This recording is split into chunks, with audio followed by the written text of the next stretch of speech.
Let's continue looking at the leadership legacy that Archbishop Emeritus Desmond Tutu leaves behind. This time we speak to Dr. Saths Cooper, a former political prisoner and a member of the 70s group. Dr. Cooper, thank you so much for your time this afternoon. Let's begin with your reflections at the time that South Africa finds itself in now with the passing of the Arch. You know, very few of our national leadership reflect what the late Arch does. He was quite a few things. Besides his natural calling as a leader, he was a teacher. He was very patient. He was a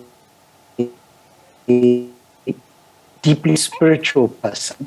But above all, he gave and continued giving for nearly all of his life. He was everything that this country needed at a particular time. And with him, I think we're losing a major figure that was able to breach so many divides in our society. And the outpourings of grief as well as commendation from so many different people, from so many sectors and from all over the world, is but a reflection of what this human being has done for us. What you saw and what you heard from him was himself. He did not pretend to be anything else but what he gave us. And one of the things that you say in the article that you wrote today, if I can borrow and paraphrase, you say that his death ends an era of truly outstanding, true ethical leadership. Care to elaborate for us on that?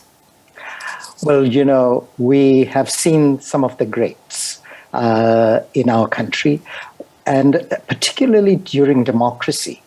That journey that began with founding President Nelson Mandela is sadly coming to an end with the passing on of the Archbishop, because we don't have that caliber of strong leaders who are able to scold us when we need to be scolded, who's able to guide us when we need to be guided, and whose wisdom and whose gravitas is able to move all sectors in our society.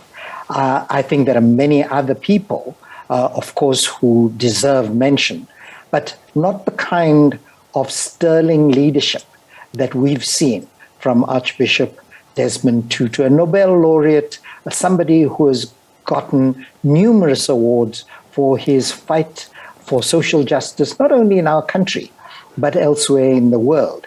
He did not hesitate to raise his voice, and even when he retired, on a few occasions, he came out of that retirement to warn us about the slippery slope we were following. And indeed, all of his words have come true, sadly, because we did not heed that advice, that guidance, that scolding that we need from somebody of his stature. Instead, he had to put up with the ignominy of mean-spirited attacks on himself and those he held in high esteem. And as we talk about this leadership that you say, really has come to an end effectively, what in your view killed it? Because if there were many around him, surely this should have rubbed off on them, whether politically and any other part of society. What has killed this caliber of leadership? I think we experienced over the last 20 years, at least, a climate of resurgent fear to rock the boat. A climate where if we criticized the leader in society, and it's not merely President Zuma I'm talking about, but others before him, it was regarded as a betrayal of the party and in turn of ridiculously of the country. So there was a conflation of leadership with party and country being one. And therefore, we have not been able to extricate ourselves from that. And even to today, we see people defending the indefensible, because that kind of schooling, if you like, that fear of the leader that happened during apartheid, and that system in some ways saw its resurgence as President Mandela ended his tenure. And today, we find ourselves in the mess we're in, because if you criticize anybody, it's regarded as side down, whatever that side may be. Indeed, we don't have a healthy patriotism that says our country first, not our party, not my belief, not yours, but the common good should be out there for all. That, I'm afraid, we don't have with the current and the retired crop of leadership. And that's why we've been forced to go, for instance, to other fora, go to judges to sort out problems that we should have been able to sort out, go to commissions, whether they're the Human Rights Commission or the Zondo Commission, to clarify issues for us. And we wait with bated breath as if the Zondo Commission report is going to solve things. It's merely a report. We need action to change the state we're in.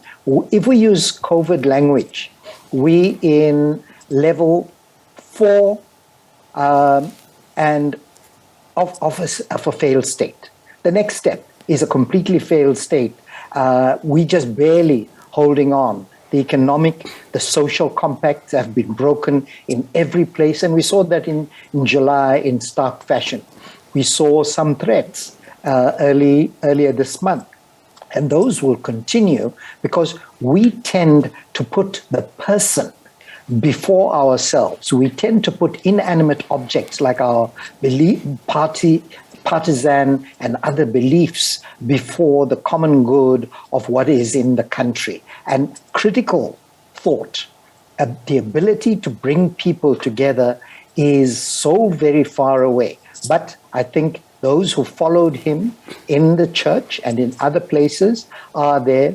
I must say, and I'm not an Anglican, but those who followed him as Archbishop have been sterling in their commentary, in their fight for social justice.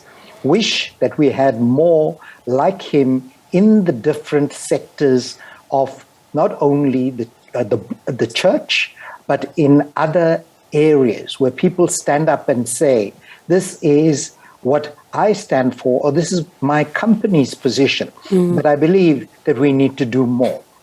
Dr. Cooper, is my faith. Yeah. Dr. Cooper, pardon me, sorry. One of the things that you mentioned there, which is quite important, is the fact that we are not able to solve our own problems and we're using commissions. And when you look back at the time when he was heading up the TRC, a lot came up, a report was then put together. Yet, even to his death, there was a sense of disappointment, even as, in his writings and even in some of what he said in the public domain, that the reparations were not paid to the victims of the families. Those that did not come to tell the full truth are still not being prosecuted because they don't have, the amnesty.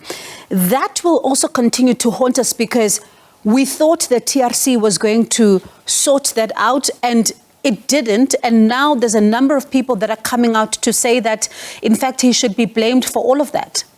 No, he wasn't responsible for the terms of reference for the TRC. It was appropriate at a particular time to institute that commission. However, the limitations placed on that commission, he pushed the envelope on. And in the reports that were presented, if we read his final report written by a conclave of different minds, it's very clear what should have happened. Very few of those recommendations were taken on, by president after president, and importantly, in what you're raising, by justice minister after justice minister. Thankfully, we now have a young Ronald Lemula who is committed, who is not merely seeking a reparation in monetary terms, but is seeking to find more about what happened, foreclosure from so many families who've lost close loved ones, who've been blamed, who were called all sorts of names during the liberation struggle, but who were clearly fighting for liberation and who were named differently by apartheid agents and by the miscommunications of that time, which still persist, unfortunately, Bongiwe, today. So we need to hear the truth. We actually need to be able to come to terms with our past as a country. Until then, that violence that was visited on us during apartheid, the horrific black-on-black violence fomented by the apartheid system and the agents in our midst of every liberation organization, all that needs to be put out there. Former President Zuma mentioned that he can reveal certain files, but he has not. And I think we've got every single former president around.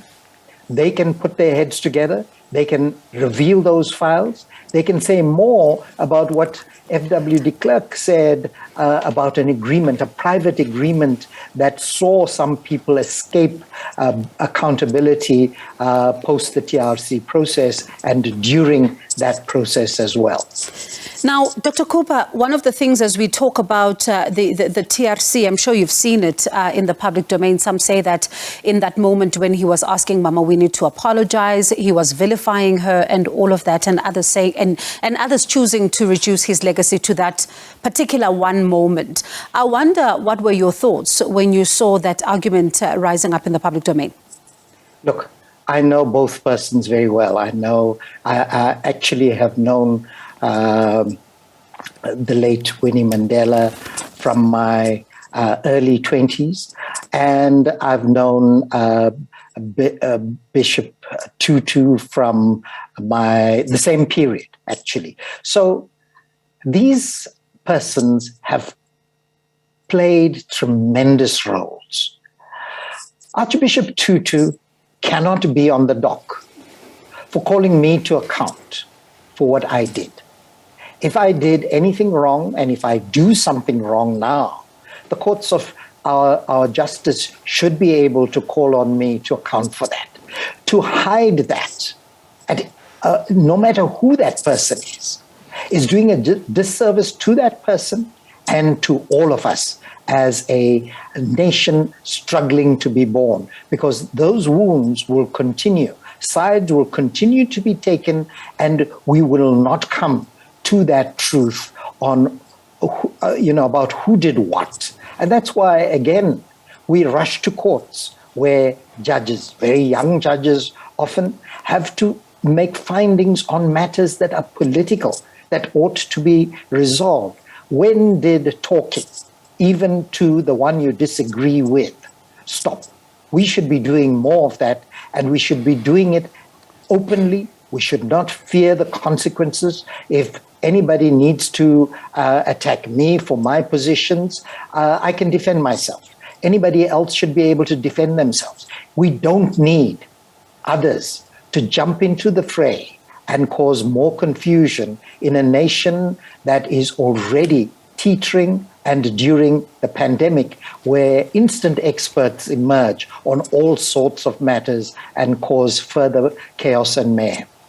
Dr. Cooper, always a pleasure to speak to you. Thank you so much for that. That was Professor Saths, in fact, Dr. Saths Cooper, a former political prisoner and a member of the 70s group, really writing about how the Arch's death has ended an era of truly outstanding, true ethical leadership.